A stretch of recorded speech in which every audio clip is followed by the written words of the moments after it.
And a pretty dominant performance from start to finish. Seemed like that fight was almost on a loop. Same sequence going on quite a bit. Talk to me about your performance. How did you think you did in that one?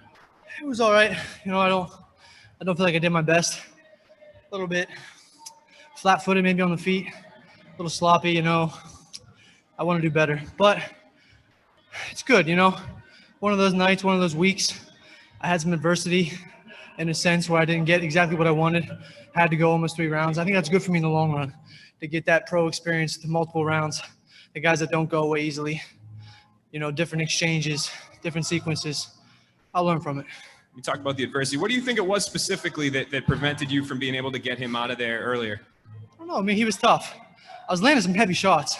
I was surprised. Any one of those, I thought he's going to go limp. And he hung in there. I cut him, landing elbows, heavy shots from the top. He was tough. Yeah. And the referee for this fight was Yves Levine. He's obviously a very legendary ref. This is the first time he's refed a major fight since October 2019. A lot of people thought this fight should have been stopped sooner. Were you surprised that it wasn't stopped before it was? Yeah, in the second round, I thought he was going to stop it. I mean, I was landing like double digits in a row without, he wasn't even moving. He was just taking.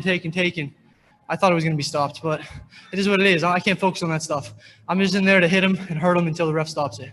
For sure. And I guess, where do you go from here? What do you think's next? Like, is there anything you have to go back to the drawing board and really try to focus on and improve on? Everything. I mean, I didn't finish him until the end of the 3rd round, so everything. Yeah. And are you trying to get back in there sooner rather than later? Take some time off? What do you think? Sooner. I'm going to go home for the holidays. Spend some time with my family for Christmas and New Year's, and then I'll be back to the gym in January and right back to it. Awesome. Thanks, man. Jim? Yeah, congratulations.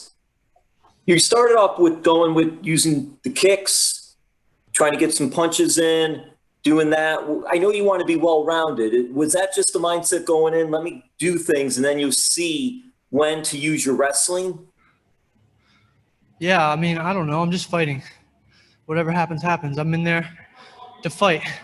When I feel good on the feet, I'm going to keep it on the feet. When I feel like, all right, let's mix it up a little bit, I'll take it to the ground.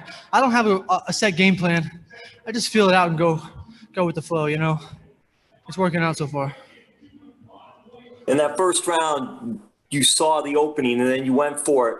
When you took him down, you had him down. Did you know, okay, I'm in control of this fight now. This is my fight. Or did it take a while?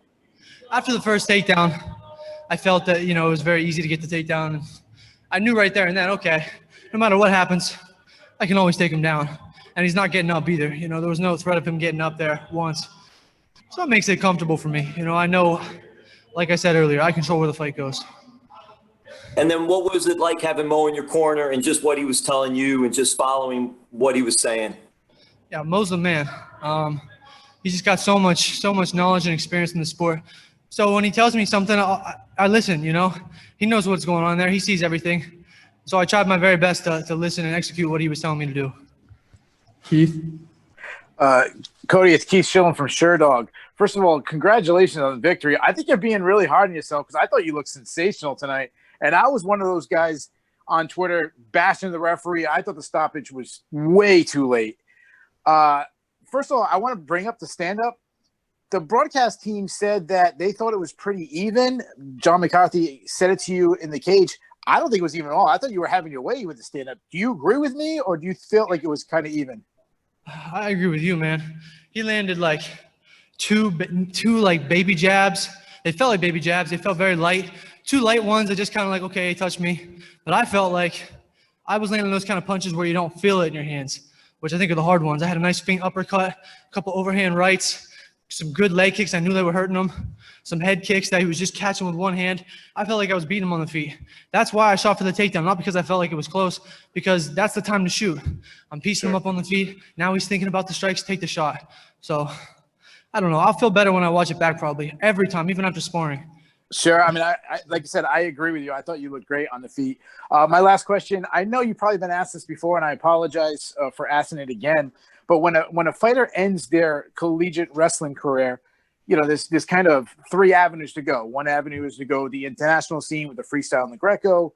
The other one is coaching. And then the third avenue is MMA. What attracted you to MMA?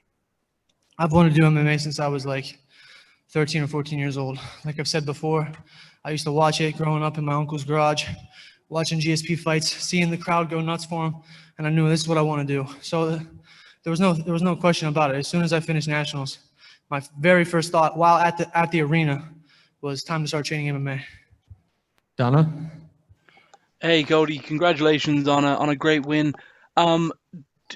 Talk to me a bit about what's next for you. Are you sticking around at featherweight, or are you considering maybe at some point going back up to sort of 155 and seeing how you do in those higher weight classes?